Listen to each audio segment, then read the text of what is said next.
بالله من الشيطان الرجيم بسم الله الرحمن الرحيم ها أنتم أولئك تحبونهم ولا يحبونكم وتؤمنون بالكتاب كله وإذا لقوكم قالوا آمنا وإذا خلوا عضوا عليكم الأنامل من الغيظ قل موتوا بغيظكم إن الله عليم بذات الصدور إن تمسسكم حسنة تسؤهم وإن تصبكم سيئة يفرحوا بها وإن تصبروا وتتقوا لا يضركم كيدهم شيئا إن الله بما يعملون محيط ورحمۃ اللہ وبرکاتہ۔ سورۃ آل عمران آیت نمبر 19 اور 120 کی تطبیق۔ ہا انتم، ہا کے پر مد ہے، مد منفصل، انتم اخفا، اولائی، اولائی، اولائی نہیں پڑھنے کیونکہ واو خالی ہے، حمزہ کی صرف پیش پڑھی جائے گی۔ مدہ یہاں پہ متصل، تحبونہم، بو واو مدہ، ولا الف مدہ، تحبو یہاں پہ بھی واو مدہ، وتؤمنون حمزہ پہ جھٹکا، نو واو مدہ، بالکتاب لام ساکن کا دھیان رکھے لینا تاکہ برقڑی حرکت الف مدہ کے قائم مقام، کلہ،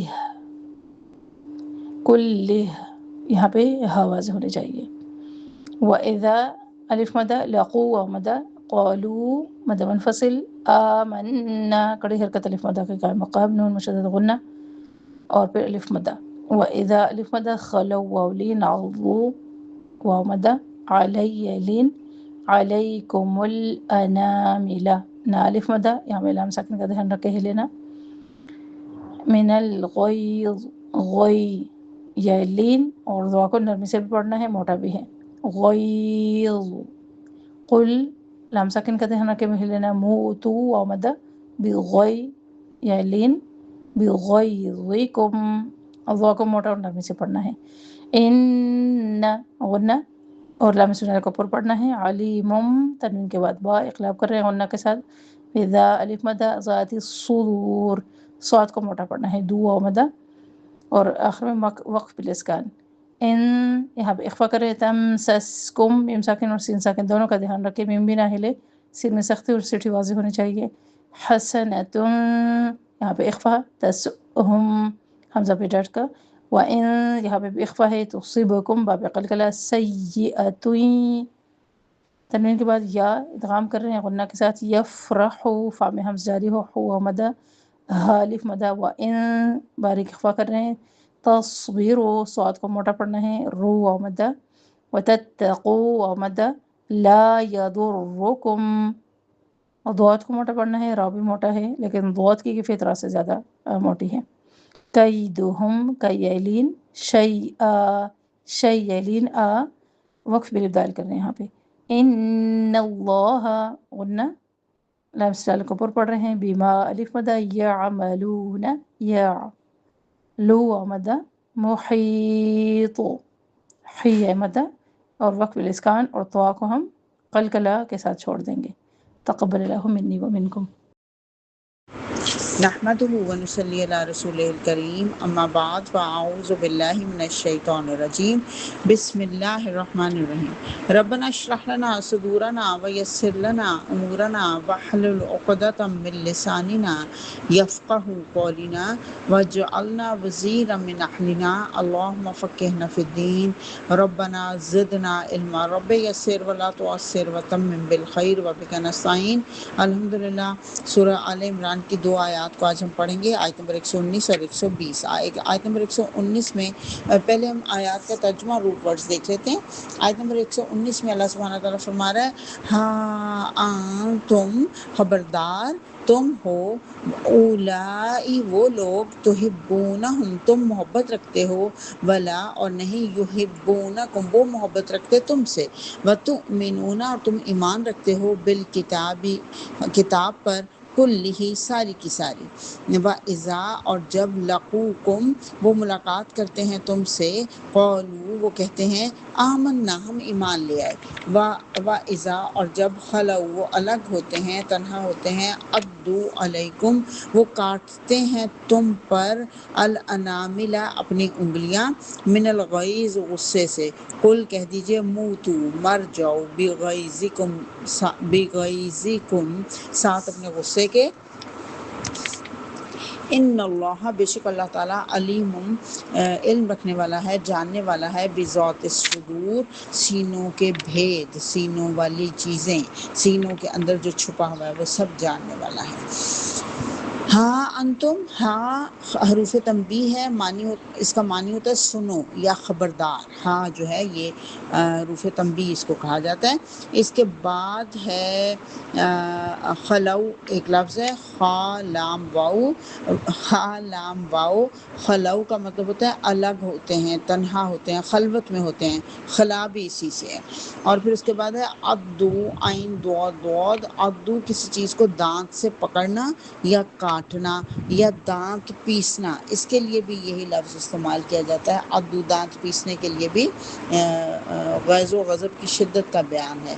اور پھر اس کے بعد ہے انامل، نون میم لام، انامل کہتے ہیں انگلیاں، انگلیوں کی جو پورے ہیں نا بیسیکلی، اس کی واحد ہوتی ہے انملہ، اور چینٹی کو بھی نمل کہتے ہیں نا، وہ بھی ایسی چھوٹی سی ایک چیز ہوتی ہے ایسی۔ پھر ہے موتو میم بوتا، موتو مر جاؤ، یعنی موت کے لیے یہ لفظ استعمال ہوتا ہے۔ غیظکم غین یا ضاد، بغیظکم ساتھ اپنے غصے کے، غضب کے، سخت غصہ جو انسان اپنے دوران خون تیز ہونے کی وجہ سے جسم میں حرارت محسوس کرتا ہے نا، اس کو غیظ کہتے ہیں۔ پھر ہے صدور، صاد دال را، صدر کی جمع ہے، صدور کہتے ہیں سینے کو۔ آیت نمبر 120 ہے، ان اگر تمسسکم پہنچے تم کو، حسنۃ کوئی بھلائی، تسؤہم ان کو بری لگتی ہے، وَإِن اور اگر تصبکم پہنچتی ہے تم کو، سیئۃ کوئی برائی، یفرحوا وہ خوش ہوتے ہیں، بہا ساتھ اس کے، وَإِن اور اگر تصبروا تم صبر کرو، وتتقوا اور تقوی اختیار کرو، لا نہیں، یضرکم نقصان دے گی تمہیں، کیدہم ان کی چال، شیئا کچھ بھی، ان اللہ بے شک اللہ تعالیٰ، بما ساتھ اس کے جو یعملون تم عمل کرتے ہو، محیط گھیرے میں لیے ہوئے ہے، گھیرنے والا ہے۔ اس میں تمسسکم میم سین سین، پہنچنا، تمسسکم پہنچے تم کو، چھو جائے تم کو، یعنی مس کر جائے تم کو، تسؤہم سین واؤ حمزہ اس کا روٹ ہے، بری لگتی ہے ان کو، برا لگنا، سو بھی ہوتا ہے نا برا لگنا، وہی ہے۔ تصبکم صاد واؤ با، تصبکم پہنچتی ہے تم کو، اصابہ تصیبو یہ وہی لفظ ہے۔ پھر ہے یفرح، فارح یعنی کسی نعمت کے ملنے پر خوش ہونا یا اترانا۔ پھر ہے یضرکم ضاد را، نقصان پہنچائے تم کو، کیدہم کاف یا دال، کاف یا دال، قید یعنی کہ ان کی چال، ان کا مکر، ان کا فریب، خفیہ تدبیر کے لیے یہ لفظ استعمال کیا جاتا ہے۔ داؤ چلنا، ہیلا بنانا، کچھ ہیلا جوئی کرنا، اس کے لیے قید کا لفظ استعمال کیا جاتا ہے۔ اور پھر ہے محیط، ہاں واؤ تو، محیط ہوتا ہے احاطہ کرنا، گھیرنا، گرفت میں لینا کسی چیز کو۔ وآخر دعوانا الحمدللہ رب العالمین۔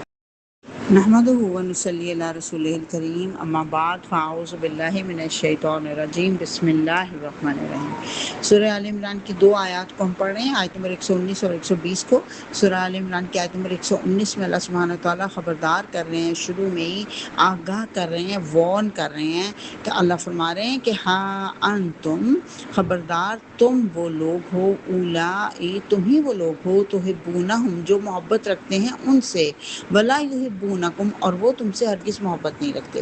گویا کہ حرف تنبیہ کہہ کر مسلمانوں کو خبردار کیا جا رہا ہے، مسلمانوں کو آگاہ کیا جا رہا ہے کہ تم ان سے محبت نہ کرو کیونکہ وہ تم سے محبت نہیں رکھتے۔ اپنی دشمن قوموں کے لیے مسلمان اپنے دل میں محبت اور رحمت کے جذبات رکھتے ہیں۔ وہ دین جس کے ماننے والے اپنے بدخواہوں کے متعلق بھی ایسے جذبات رکھتے ہوں، اس دین کو نفرت کا دین کہنے والے کس منہ سے کہہ سکتے ہیں؟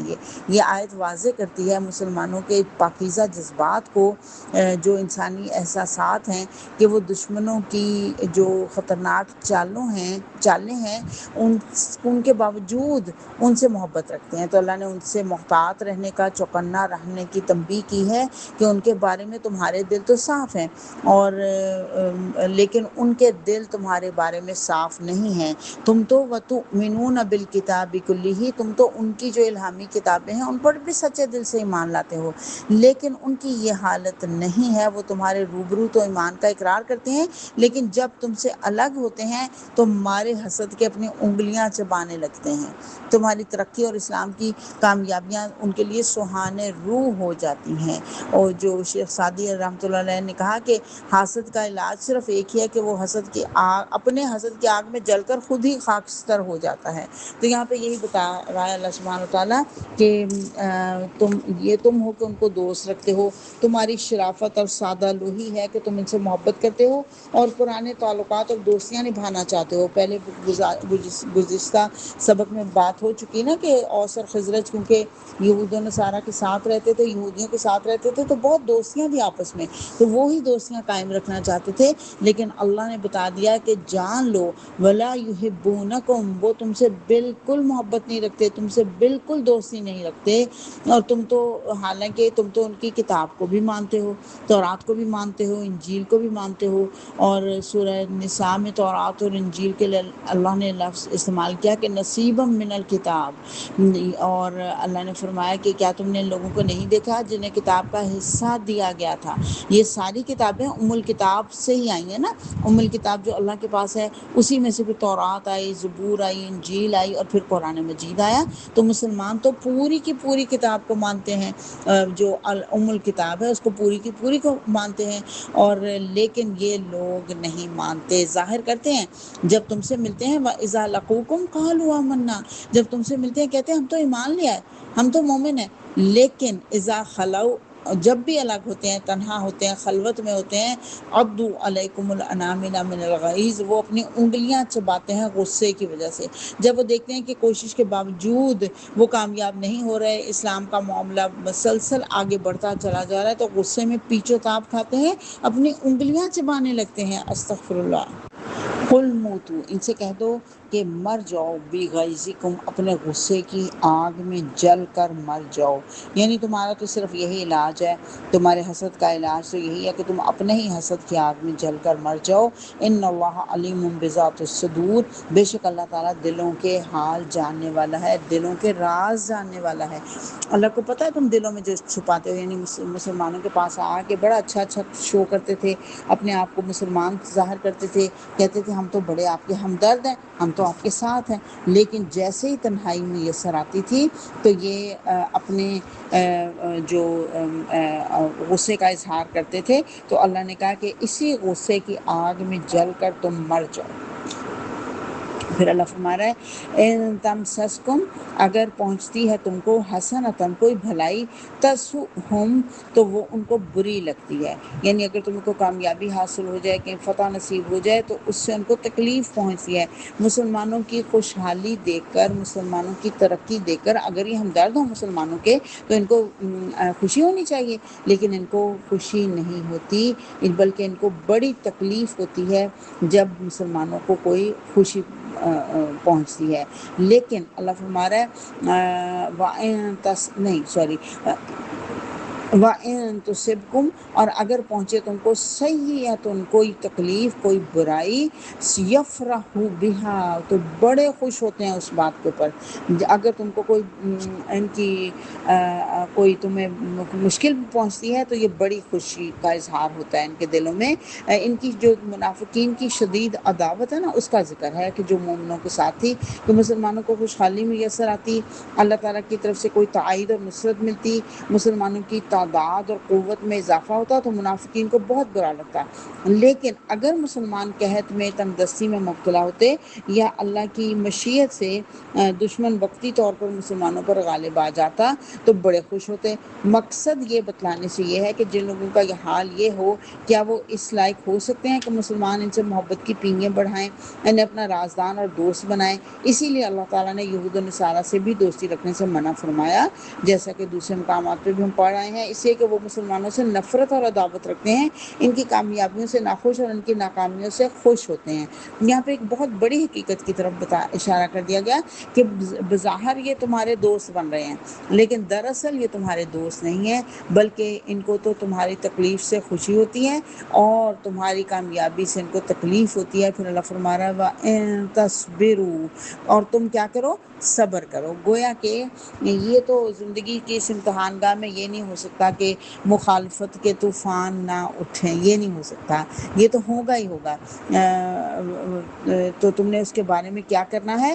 جب مصائب کے ساتھ بادل گھر کر آ جائیں تو تم نے کیا کرنا ہے؟ تم نے صبر کا دامن مضبوطی سے پکڑے رکھنا ہے اور اللہ تعالیٰ کے بتائے ہوئے سیدھے راستے پر ثابت قدمی سے چلتے رہنا ہے، تو دشمن کا مکر اور فریب تمہیں ہرگز نقصان نہیں پہنچائے گا۔ گویا کہ اس زندگی میں، دنیا کی زندگی میں، کامیابی کا سہرا اسی کے سر بندھتا ہے جو صابر بھی ہو اور متقی بھی ہو۔ مشکلات سے ہراساں ہونے والا اور اللہ تعالیٰ کی نافرمانی کرنے والا کبھی فلاح نہیں پا سکتا۔